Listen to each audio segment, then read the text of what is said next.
Okay, doing some sound tests real quick.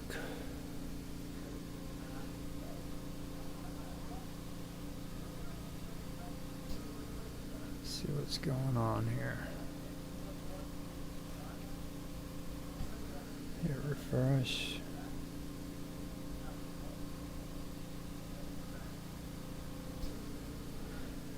Alright, YouTube starting. Okay, audio sounds good. Let's see what's going on here with Rumble.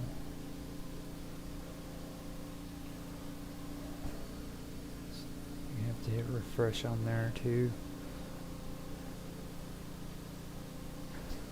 It keeps giving me issues. Always have to hit refresh a few times before it kicks in. It's got a delay, so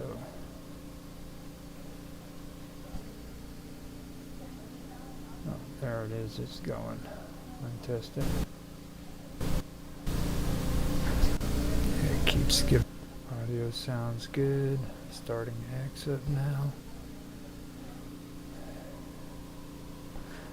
Need to talk a little bit, see what it sounds like. It has a delay in it now. I set it up that way. So I'll just go ahead and start Odyssey too.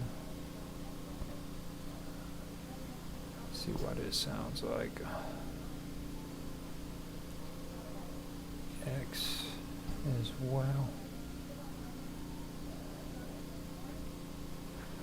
Alright. Gotta keep talking that way I can hear my audio when it comes through. Find out if it's working or not. Hit refresh on Odyssey. And hopefully it'll come through. X. Alright, heard my audio there. Give it a second on X. Should be kicking in soon. There we go.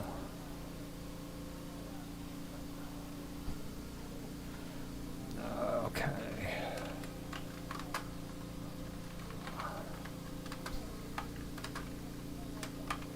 Live stream the Storyteller.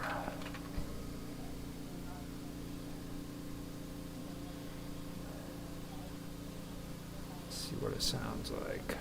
Okay.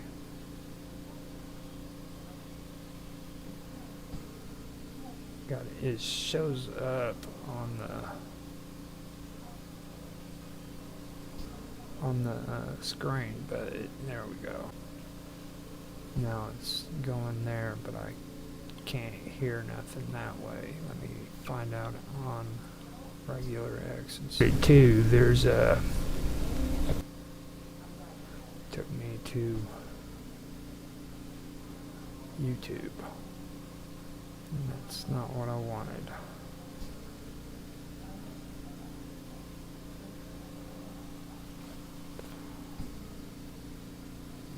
Right. Let's see what it sounds like on X Pro.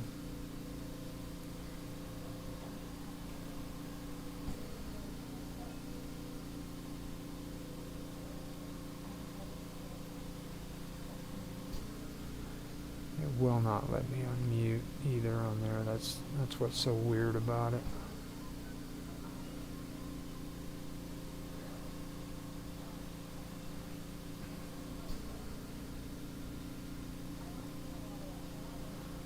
Okay.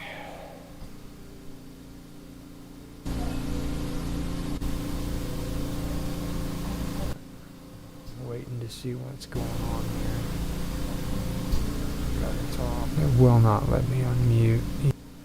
Okay, it sounds good on X Pro,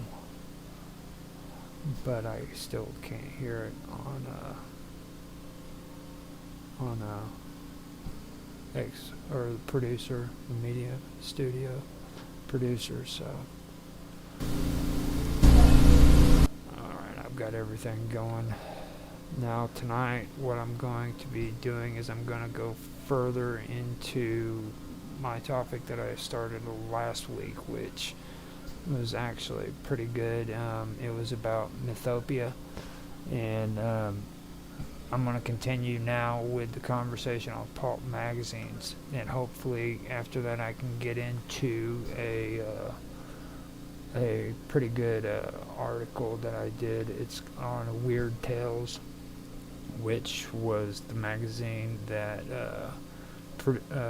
published H.P. Lovecraft, and also it produced the Cool of Atlantis as well as Conan. So I want to get into those. I might not be able to do it tonight, but I will be able to get it started. Right now I just wanted to get some get everything set up and ready to go so that it's going so that everything's in order. I have everything set up and good to go, so now I'm going to put on a little bit of music. I'm going to go take a quick break and smoke a cigarette and drink some coffee real quick, or get some coffee to drink, and then I'll be back to do the show. So with that, I'll open this up and let you guys listen to something.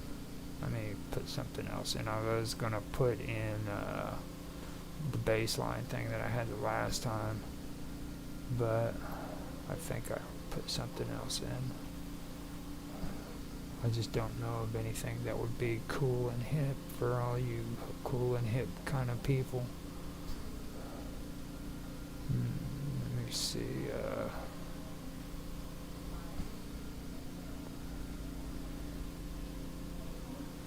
There we go. Nope. Let's see if the drum loop sounds good.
Okay, I am back. I have done my smoke, and I am ready now to start the story, or start the stream for the Storyteller.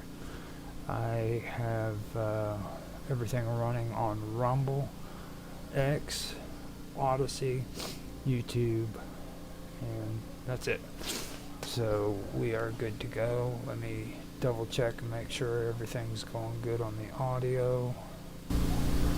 Okay, everything's good on Rumble. Everything's good on X. Everything's good on Odyssey, YouTube, and everything's good on YouTube. So we are good to go, and I am ready. I've got all my notes prepared. Now all I have to do is hit record, and we can start the show. So I'll do my countdown, and well, here we go. 3, 2, 1, now. Hello everybody, and welcome to another episode of The Storyteller. I am Roger Hanson, and today I am here to continue where I left off with Mythopia. I'm pretty sure that I'm mispronouncing that, but I'm doing my best to do that. Now tonight I want to get into it more and start talking about pulp magazines. If I'm lucky, I will also be able to get into another article that I have that involves a magazine that was out that started a lot of this, and it was the legacy of Weird Tales. So if I can do that, then that'll be great. I don't really want to go any farther than that, because later on I want to get into some stories that were published in the early 1900s about Cool of Atlantis, and then later as a sequel, Conan the Barbarian. So with that, I want to hold off until the next episode to get that done. So before I get into all this, I do want to say that I went on to the channel and I added some content on there. I was doing short stories for the fall part of this year, all the way up until November, and it just didn't feel right to end my season with November. So what I did is I put my collection of scary stories on the Storyteller. So I published the first episode of it yesterday, and I have 9 more to go that'll be publishing up for the month of December. There'll be 3 episodes a week. If you guys want to check that out, you can. As well as that, I'll be continuing with this live stream, and I will have it available every week, hopefully, if things permit. So I want to at least try to get 12 episodes in for this year. I'm not quite sure how many of them I did for the previous year, last year, but I know that I did cover a few of them. So I'm trying to aspire to make 12 live streams for this channel. So hopefully I can do that and get it straightened out. Now what's different this year from last year is the fact that I am uploading my content from what I have on YouTube onto Rumble and Odyssey, or not Odyssey, but X. And at the same time, I'm able to live stream on all of these channels at the same time. I have Rumble streaming, X streaming, Odyssey, and YouTube. So I've got a live stream taking place at the same time. I'm wanting to be able to put my content onto those platforms, as well as having them on YouTube. So I would be doing it on Odyssey, but at the moment I really don't want to overreach with all of the channels that I do have going on right now. So the good news is I finally have all of my uploads for all the channels that I have done for the whole season.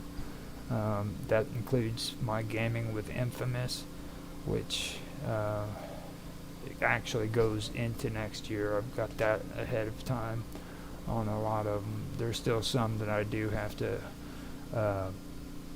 upload from January on to the rest of the year, but for most of it I've got a lot of them ahead of schedule, so things are looking up on that part. So with that being said, if you guys have the chance and you do want to check out my channels, which I do have those channels finally set up on Rumble as well, if you guys want to check those out. But if you want to check those out, you can easily find them on YouTube as well as on Rumble, and those are first my main channel, which is Roger Hansen on YouTube. It's Infamous on Rumble, I believe, but Gaming with Infamous is my main channel, I believe. Yeah, no, Roger Hansen is on Rumble too. I go by @Infamous OG1973 if anybody's curious on Rumble, but that's my main channel. Then I have this channel, which is the Storyteller, and that's on both YouTube and Rumble. And then I have the Praetorian as well as Earth. Now Earth, I don't have anything available on the Rumble channel yet, but uploads are in the process. I haven't been doing any live streams when it comes to Earth. I've been doing nothing but uploads with it. And maybe next year, if I can figure out something that would be interested enough to live stream about concerning that channel, I'll do it. Now on YouTube, and it's just exclusively for YouTube, I also have a channel called Working with Audio and Video, and all of the content that I have on this channel and all the other channels that I have, I put the raw footage on there from my projects that I do with Blender and computer graphics, as well as my music that I put together and everything on there as well. You can find all that stuff on that channel, and it's exclusively on YouTube. It's like my library where I collect everything. Now, what I do have that's the most popular is The Wonderful World of Weirdness, and now that is on Rumble and YouTube as well as on Odyssey. Now Odyssey has the original videos from before I took over that channel, and the reason why it's not on YouTube anymore is because they were short videos of sightings of like aliens and UFOs and ghosts and supernatural things. Even though the stuff that was on there wasn't copyright infringement, they still had an issue with it concerning Creative Commons, because there wasn't anybody having a conversation while the videos were being used. So I ended up having to delete all those, and all of the stuff on YouTube is new content, but the older stuff is still on Odyssey if you guys want to check that out. Now, besides that one, I have also got my own channel that was before The Wonderful World of Weirdness, and it's called Strange Stories. It's basically the same kind of format as The Wonderful World of Weirdness, but it's mine. That's my channel that I started from scratch and worked up on. So you can find that.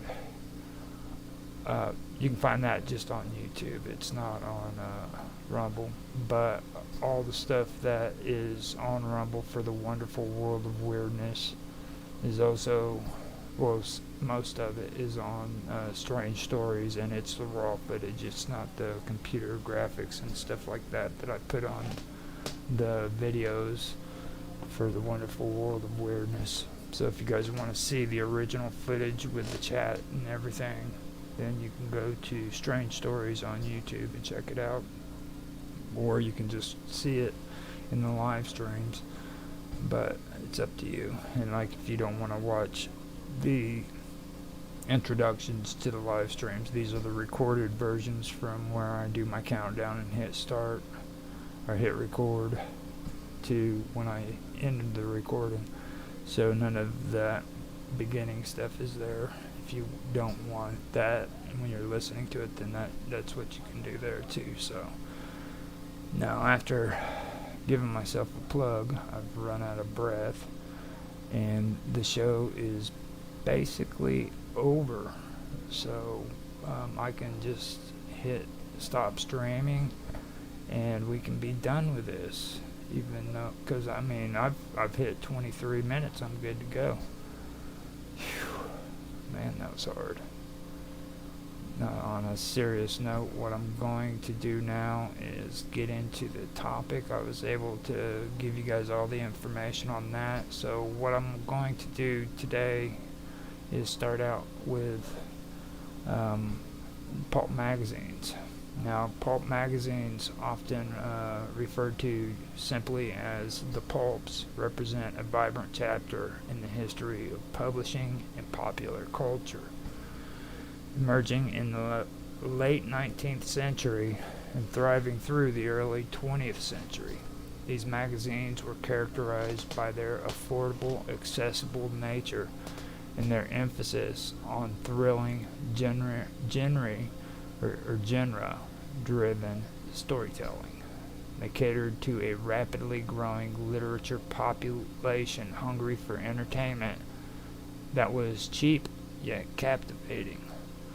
Now, these topics could have been anything, ranging from one thing to another, but the whole thing behind it was affordable and it was cheap. And back in those days, they didn't have the internet like we have today. You know, they had books.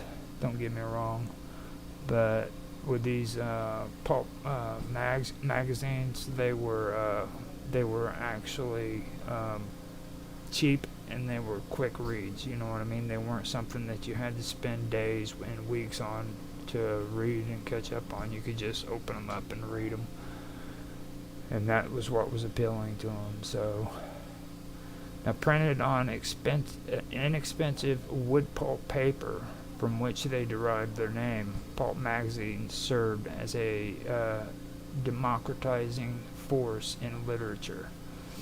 They provided a platform for writers of all stripes to experiment with storytelling while introducing readers to tales of adventure, romance, crime, and the fantastic. Despite being dismissed by some as lowbrow entertainment, the pulp left an ineligible mark on modern genres, giving rise to iconic authors and characters that continue to influence contemporary media.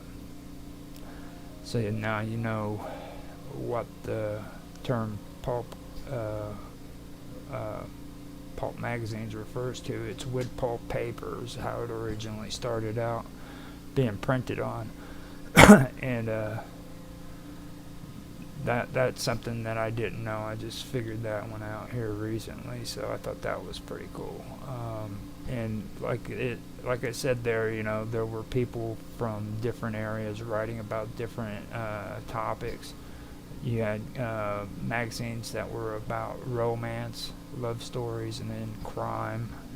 You had some that had adventure in it, as well as, you know, things that were fantastic, like H.P. Lovecraft and Conan and stuff of that nature. So you had a lot of diverse stories that were being introduced to these magazines. Now, this article explores the rise, evolution, and enduring legacy of pulp magazines, tracing their journey from humble beginnings to cultural artifacts celebrated by collectors and literary enthusiasts alike. Now, with that being said, I do want to also again today do a shout out to Von Lear off of X, who is somebody that introduced me to a lot of cool people on X who actually get into this stuff. So before I even go any further, these are some of the people that I do want to mention, because they are some pretty cool ones. So before you guys say anything, I'm gonna say heterodox value. They're a pretty good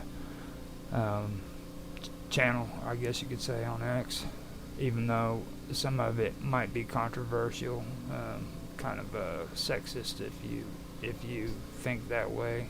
But I mean, I enjoy a lot of them. I think they're pretty cool, so I have no bad words against them whatsoever. So if you guys want to check them out, They're pretty good setup there. Now, other than them, you also have Jaguar Art and Games. Those are some pretty cool. There's some pretty cool stuff that's put out there. That's more towards the art side of things. So, and then you have Troll Lord Gamer, I believe is his name. He's another guy that Troll Lord Games. Yeah, there you go. He's a pretty good guy that has some good stuff on there that I've seen too. Comics Who Love Comics.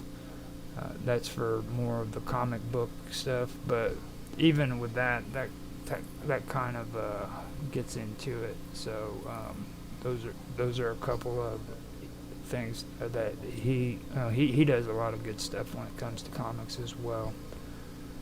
Now, with that being said,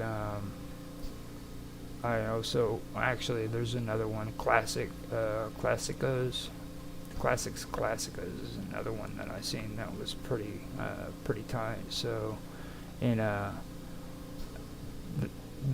Eric Fabiaski, or however he says that, Fabiashi, he does another one. He does some pretty cool stuff. So those are just a few of the people that I've had reach out to me and post some stuff. And I wanted to thank Van Leer again for posting a lot of this stuff on his X channel, because I've been finding a lot of good stuff that he's been showing. So check those out. Now, with that being said, I can stop giving a plug and I can start actually discussing more about these pulp magazines. Now, before pulp magazines, affordable fiction found its audience in dime novels and surrealism newspaper stories. Dime novels, which emerged in the mid-19th century, were small, cheaply printed booklets offering sensational stories of adventure, crime, and romance. Titles such as Maliska, the Indian wife of the White Hunter, in 1816, was considered one of the first dime novels catered to working class audiences eager for escapism. Now, I don't like to use the word escapism, so that kind of gets on my nerves, so I've been hearing that a lot, and I really don't enjoy that term whatsoever. So that's something I probably should have taken out of there. It does not hit the right tone for me. I'm sorry, but I just don't follow those lines. These are cult classics is the best way I could say it. Okay, you're probably not going to see too much of this anymore. So with that, I am going to put some music on real quick, and I'll be right back.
So I am back. I have had a little bit of an interruption there. My sister and my nephews and niece came over to visit. They are causing a whole lot of noise. So I am going to continue where I left off, and hopefully I will be able to get through this. Now, serialized fiction in newspapers and literature magazines also played a crucial role in popularizing episodic storytellers. Authors like Charles Dickens serialized novels such as the Pickwick Papers, allowing readers to follow a story over weeks or even months, creating anticipation and engagement.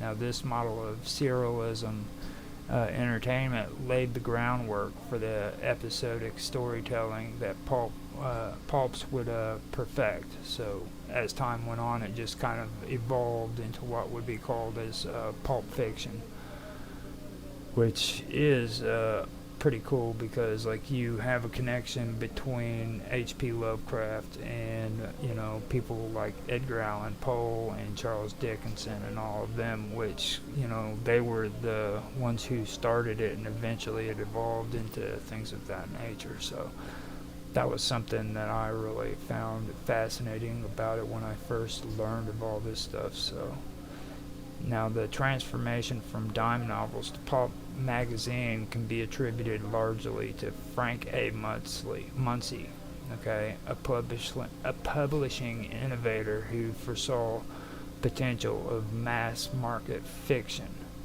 In 1896, Munsey revamped his general interest magazine, The Argosy, transforming it into the first all-fiction pulp.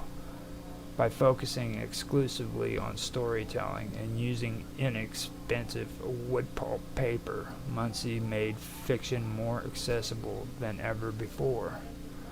Now, Munsey's formula proved wildly successful, inspiring other publishers to launch their own pulp magazines. As the 20th century progressed, the number of titles multiplied, and the score of genre expanded, cementing the pulps as a dominant force in popular culture. By the 1920s and the 1930s, it became marked as the golden age of pulp magazines, a period characterized by unparalleled creativity and genre diversity. During this era, pulps catered to virtually every conceivable taste, with specialized titles that appealed to distinct audiences. So this is like the explosion of pulp fiction. The 1920s and the 1930s. It was where it all just finally came to a culmination. And this is the part where I actually got more interested into this topic because I was a big H.P. Lovecraft fan. And I was one of those people, I'm sorry to admit it, but I was fooled. I believed that the Necronomicon did exist when I was a teenager, in my quote-unquote experimentation days, you know what I mean? I thought 100% that the Necronomicon was real. I was a fool, I know. But the first book I ever stole was the dreaded Necronomicon out of freaking, the local bookstore.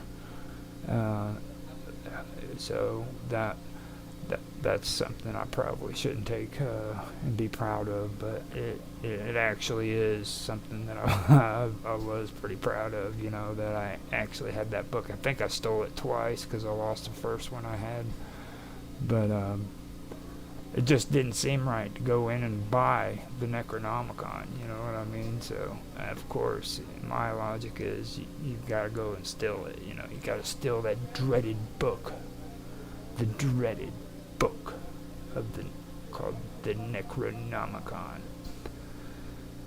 So I will end my my little I don't even know what to call that. I'll end that. That just won't happen anymore.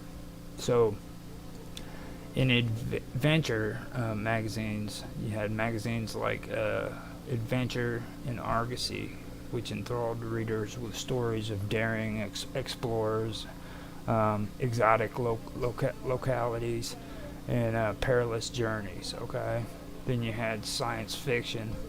Now Hugo Gernsback's magazine Amazing Stories, which was in 1926, it became the first magazine dedicated entirely to science fiction, introducing readers to futuristic visions and speculative ideas. So that's something that you might want to take a look at if you're into science fiction, especially in these days when it comes to science fiction, because I hate saying this, but I'm seeing a drop off in the younger crowd who's actually interested in science fiction. And I really think that that's something that really needs to be, it's something that really needs to be revived, because science fiction has such a deep impact for people in the 20th century, and for it not to be a part of the 21st century, I think that that's something that should be, looked at, because science fiction was there side by side with science. You know what I mean? Everybody had imaginations. They seen the future, and they had dreams about the future and what it would be. So I just think it would be ashamed if I didn't mention a little bit more about that, and when it comes to this. So with fantasy and horror, Weird Tales launched in 1923. It became a cornerstone for supernatural and speculative fiction. It showcased talents like H.P. Lovecraft and Clark Ashton Smith, and those are that is the magazine that really caught my attention when I first got into it. Weird Tales. It wasn't until later that I found out that Conan originated from Weird Tales as well, and that is one of the subjects that I do want to go over and kind of discuss, but like I said, I don't want to do it in this episode. I want to be able to, I could discuss Weird Tales, that's what I can, but like going into Conan and being able to talk about H.P. Lovecraft, I'd like to do that separately away from this stream. I want to get us to Weird Tales, and by doing this, explaining pulp magazines, and then going into the legend of Weird Tales, then we can do that. So I wanted to kind of give a broader look at everything before I started getting into it, because that is the book or the magazine that I am really interested in, to be honest with you. Now, detective and crime magazines like Black Mask popularized the hard-boiled detective genre, introducing readers to gritty, moral, complex characters such as Sam Spade and Philip Marlowe. Hold on a minute. I'm watching YouTube.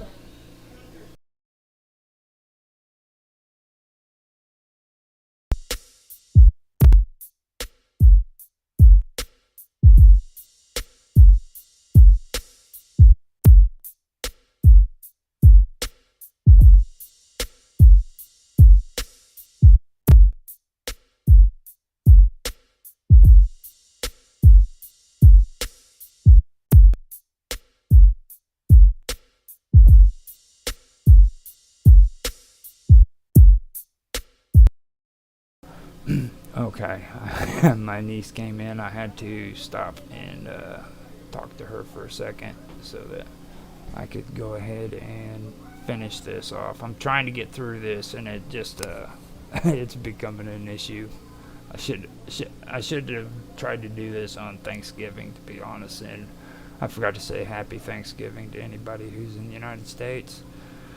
And I believe this is a belated Happy Thanksgiving to anybody in Canada. So with that being said, happy Thanksgiving to the United States. Happy belated Thanksgiving to anybody in Canada.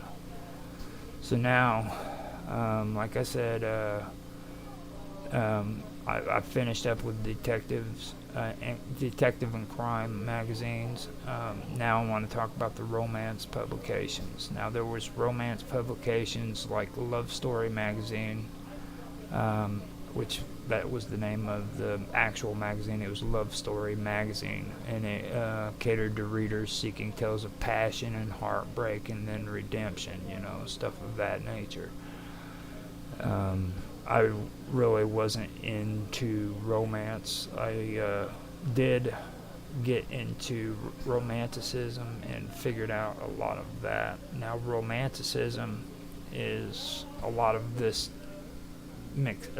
all of this broken up stuff that I'm talking about here, in my opinion, as a writer, came from romanticism, and it kind of fractured off into its own genres, you know what I mean? So whenever pulp magazines came along, they had pretty much been broken up into different categories. So you get a little bit of this, a little bit of that, and they're all within these pulp magazines. Now, besides romance, there was Western magazines, magazine titles such as Western Story magazine, and that's the name again, and it capitalized on America's fascination with the frontier, and it delivered tales of cowboys, outlaws, and lawmen. Basically the same setup as a Western, styled book, which, I mean, it's the most, how would it would be the most themed type of writing there is, you know what I mean, for plot, a plot-based story. Usually most Westerns stick to the same plot. Sometimes it'll go off a plot into a different direction, but not very much, you know what I mean? It always kind of sticks to the same kind of plot and outline with a theme to it. So they also had these kind of magazines for pulp fiction. So this segmentation allowed pulps to dominate the entertainment landscape, reaching millions of readers and laying the foundation for modern genre fiction. Pulp magazines provided a proving ground for many authors who would go on to achieve literary greatness. Among them were H.P. Lovecraft, whose Cthulhu mythos revolutionized horror with its focus on cosmic dread. Now, he's the one that I was just talking about with the dreaded Necronomicon and Cthulhu mythos. And he also had a couple more of them that I'd like to go through and talk about. Now, I mentioned Conan, and I also mentioned Cool of Atlantis, and this is two series that came from Robert E. Howard. He was the creator of Conan the Barbarian and a pioneer of the sword and sorcery subgenre. I have a hard time saying that, but he's the one who was one of the first who set up the sword and sorcery genre. So that's one reason why I give him a lot of recognition. Now, I do have to admit, I actually watched and liked the movies before I was able to hear or read any of the stories that was originally written. I did like the movies. Well, I liked a couple of them. I think the first one I really did like, but I didn't realize what Conan, or how good Conan was, until I started getting into the actual stories. The movies didn't portray him the way that they really should have. I heard they came out with couple of newer, updated movies for Conan too, but I'm not quite sure how well those are, or how well they were received. So I just wanted to mention Robert E. Howard. If you guys haven't checked out any of his stories, check his stories out. Now, the movies, you can check those out too, but you're not going to get the full effect of Conan if you don't read the stories. Okay. So, Dashiell Hammett and Raymond Chandler also defined I gotta pause for a second.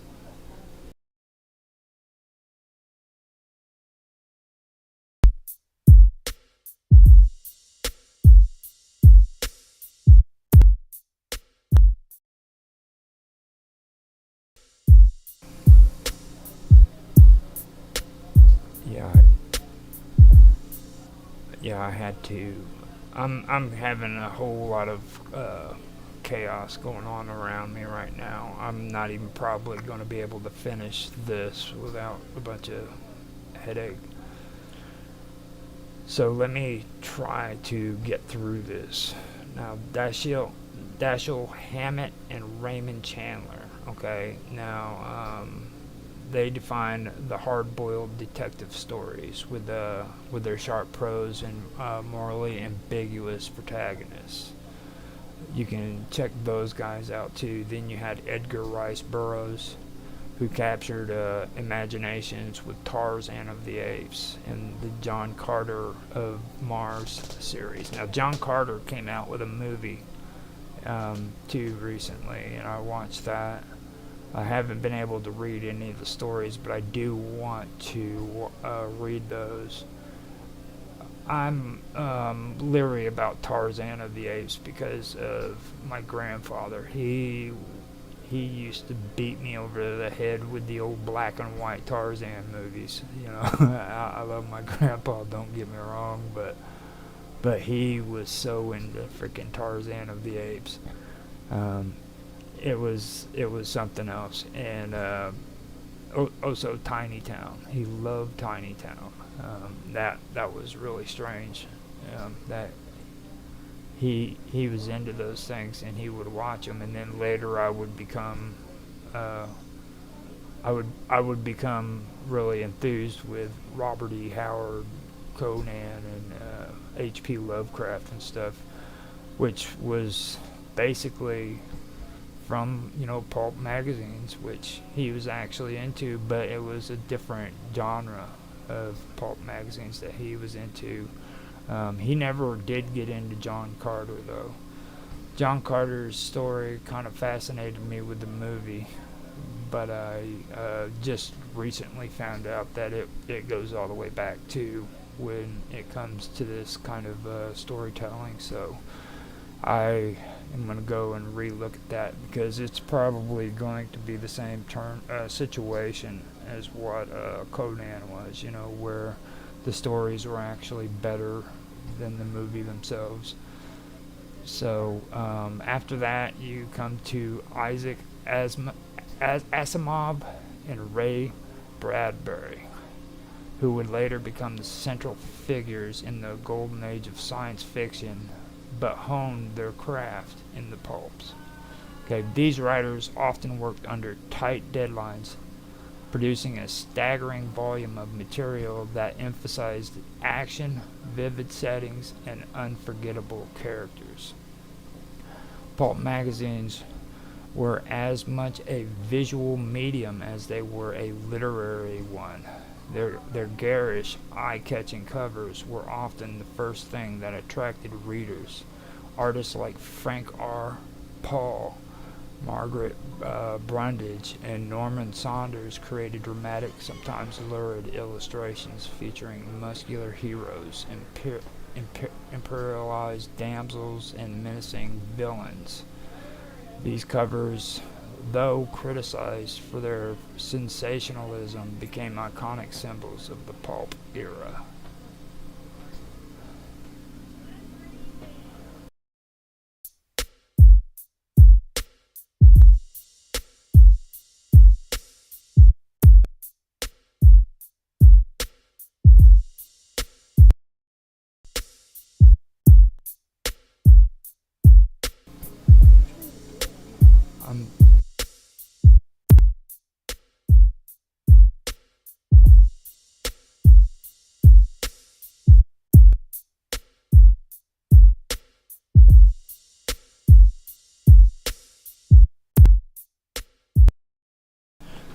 Okay, so let me get back to this.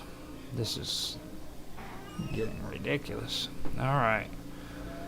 So, today, pulp cover art is celebrated as a unique and influential form of commercial illustration. Collectors and scholars regard it as an essential component of the medium's appeal and legacy.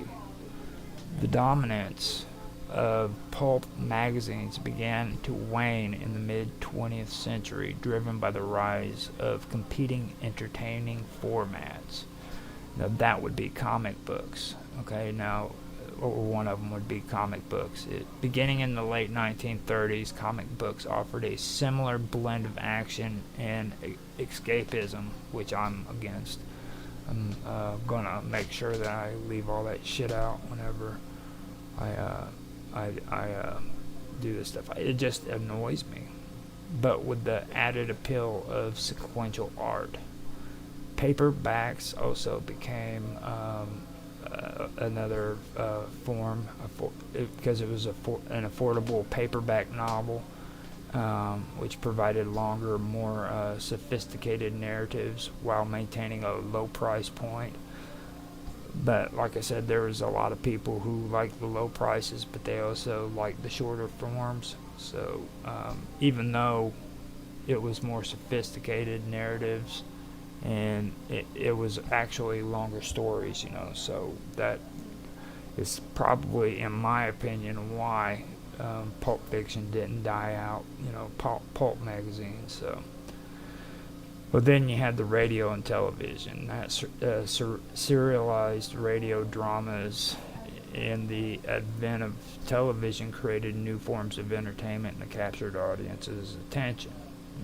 And I don't have to really go any further into that. We all know about television today. Radio's actually dying out, but we know about television. Now, World War II exacerbated the challenges faced by pulp publishers. Paper shortages and rising production costs made it difficult to sustain the low prices that had defined the medium. Meanwhile, changing tastes in the post-war era led audiences to favor more polished and realistic storytelling. Despite their doctrine, pulp magazines have experienced a resurgence of interest among collectors and enthusiasm. Vintage issues, particularly those featuring rare first appearances or iconic cover art, command a high price at auctions. Rival efforts such as facsimile reprints and anthologies have introduced new audiences to classic pulp stories. The influence of pulp magazines is evident across contemporary entertainment, such as superheroes. Now, characters like Batman and Superman owe much to pulp heroes like the Shadow and Doc Savage. Okay, in science fiction and fantasy, the imaginative worlds of Star Wars and Doom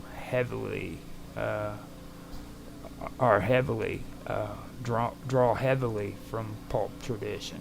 Okay, now with crime and noir, you have modern crime dramas that echo the grit and moral complexity of pulp detective fictions. That's basically how pulp fiction has influenced today's entertainment. I guess you could say. You know what I mean?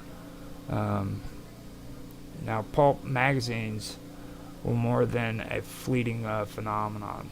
They were a crucible of creativity that transformed storytelling.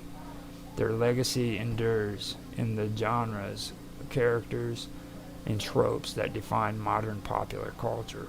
From their bold, eye-catching covers to their thrilling tales of adventure, the pulps remain a testament to the power of accessible, affordable storytelling. So, I'm having a real hard time with getting through this, so I don't know if I'm going to be able to finish it, because I really did want to get through pulp magazines and kind of have a conversation about it, and then get into the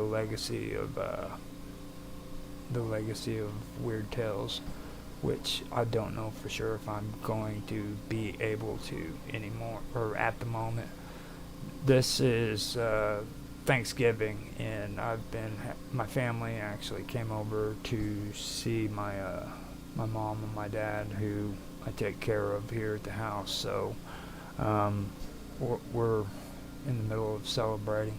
And I don't want to be a sourpuss sitting all alone in a room by myself to record my live stream while my nephews and nieces are hanging out and having fun and want to see Uncle Roger. I've had my niece come in here twice, and she's been wanting me to talk to her, so I might start feeling guilty if I don't go in there and say something to her, you know what I mean?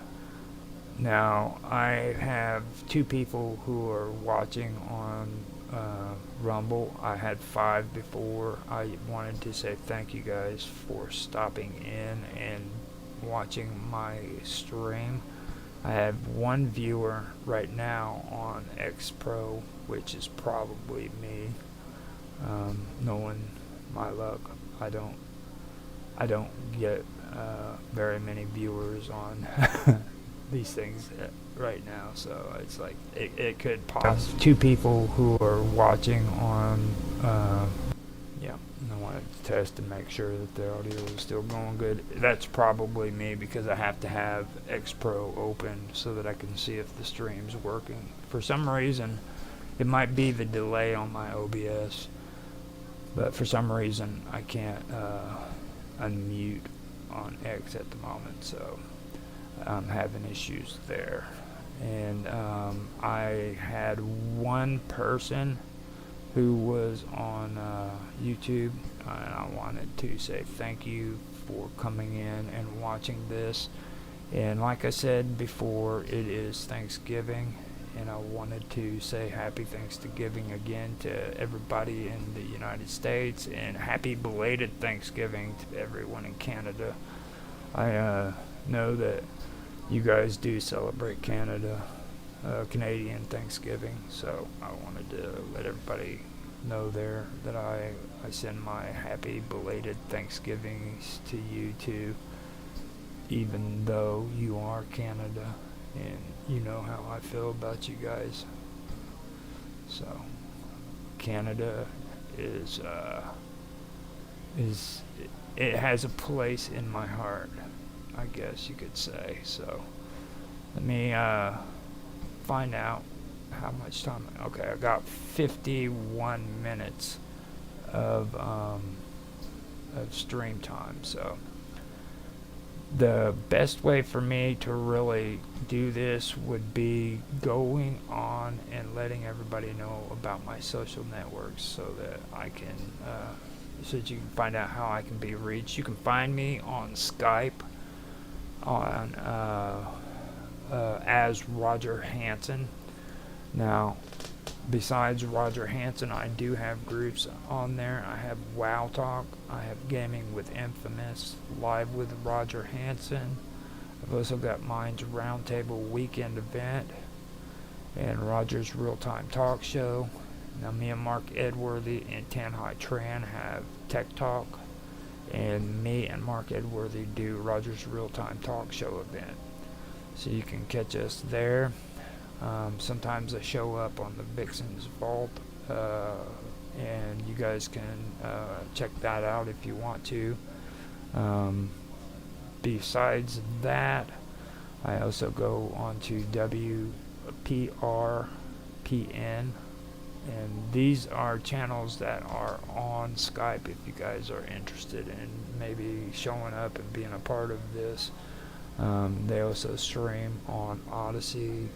They stream on Rumble, BitChute. I know they do Kick as well. I don't think they do YouTube, but I know Vixen's Vault and Censorship Sucks does do Twitter, or Twitch, I'm sorry, but you can catch them on there as well. WPRPN is down for a moment. But Captain Sinclair's computer ended up crashing on him, so now he's got to get everything sorted out there. But he will be back. Now, besides that, I also go on the Red Pill Nation with Naroki 5. You guys can check him out. He's got a pretty interesting show. So now you're not going to be able to find a lot of these people on YouTube, just so you know. So if you do check these guys out, check them out on alt platforms such as Odyssey, BitChute, Rumble. Rumble is a big one. They also go on, oh God, what is that? There's another one they do. It's I keep wanting to say Tender because that's what they remind me of, but Kick, you can go on Kick and see them too, but there's another one. I keep getting spam on a Rumble from them all the time where freaking people say they can like help me with my views and shit. Like, nah. Everybody's telling me I need to go on that platform, and I'm like, no, I don't need that. It's bad enough I've got to mute them on freaking Rumble, you know what I mean? So now I am on Discord too. I have, of course, my account, which is Infamous OG 1973. That at Infamous 1973. Infamous OG 1973. You can find me there. You can also find my servers on there. One of them is the Wonderful World of Weirdness, which is pretty cool setup. That's all the weird stuff and everything. Other than that, I have a lot of gaming channels, or I have a gaming channel. It's Gaming with Infamous that you can find out if you're into games. I do variety gaming with everything from new, updated, modern games to retro gaming. So you can check out all that stuff if you want to, and come by my channels and my servers, which is Gaming with Infamous. I also get involved with A Home Away from YouTube on there, which you can check out. And up until recently, I've also been going to Nostalgia Gaming Retro channel, which I'm still on the Discord channel, but I don't do the whole Team Retro anymore, so sorry about that, but you guys can check them out too. They got some good stuff. Now, besides that, I also network on X. You can find me on X at RogLOL1973. That's spelled at ROGLOL1973. That's my my X. I still don't know if I should call it a channel or a server or a platform. I don't really know. So so you can catch me there. That's pretty much the only one I have right now. Here, I do have a Minds.com profile, which I haven't really been using all that much here lately. You guys can check me out on Minds.com too, but I don't know if you'll be able to find if I'll ever see your ads in any significantly short period of time, you know what I mean? But you can check me there as Roger_Hanson. I think that's all of the networks and everything that I need to do. It's pretty good too, because it brought me up to 58 minutes, man. You know, now I was going to mention it too. I'm going to be working extra hard on my rough draft for this story that I've been putting out, for my short story. So tonight, after I'm done here, I've still got to do my talking points for Gaming with Infamous, which I'll be doing on Friday. And I also have a stream that's going to be done. It's called Into the Abyss, which is going to be right after that.